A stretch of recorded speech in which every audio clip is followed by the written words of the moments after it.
Hello and welcome back to the Triton LEGO Railway Layouts. This is going to be another small updates video in regards to the corners. So the corners have now officially been updated. I'm going through each corner at a time, adding in all the smaller details like plants and some more green plates just to bring a bit more life to this section of the layout.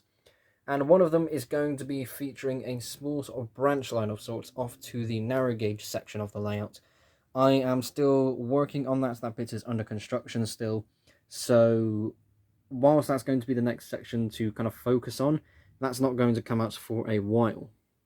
The key thing I want to do when it comes to adding that sort of branch line section is to have points here and just carry on straight while it goes on into the curve.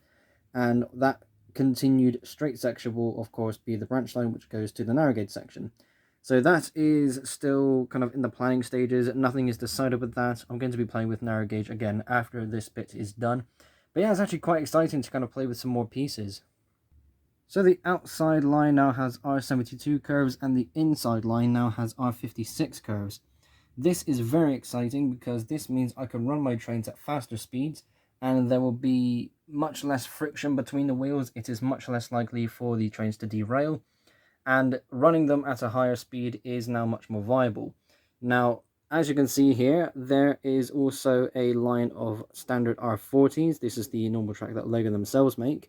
And you can see just how tight they are compared to these two new lines. It's just so bizarre to kind of see it like this. But at the same time, again, it's very exciting, very welcoming to have these new wider radius curves on my layout. I'm going to have some great fun with these. Having mentioned the branch line idea, I do still have a few things in mind for what I want to try with that. So I'm not going to completely discard and kind of store away all those R40 ballast pieces just yet. Again, some things are kind of in the testing areas. Some things are kind of just still ideas written down in my notebook. And ultimately, it's something I'm just not ready to move on to yet. But even then, the fact that these corners were such a, well, appropriately named cornerstone of my layouts, it's amazing to see this new improvement because this has actually opened up so many more ideas, so many more possibilities, and it will be absolutely fascinating to see other people run their trains on my layouts.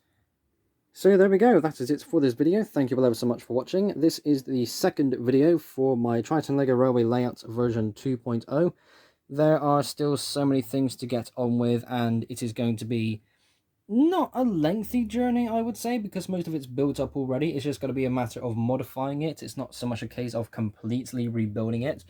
This section, i.e. the corners, has probably seen the most rebuilding due to the fact that I'm entering a completely different stage when it comes to these wider radius curves. And I will, of course, be keeping you all updated in my Discord server and on the community tab here on my channel whenever new stuff comes out. So, thanks again for watching. Be sure to like and subscribe if you haven't already. I will see you all in the next episode. Bye-bye.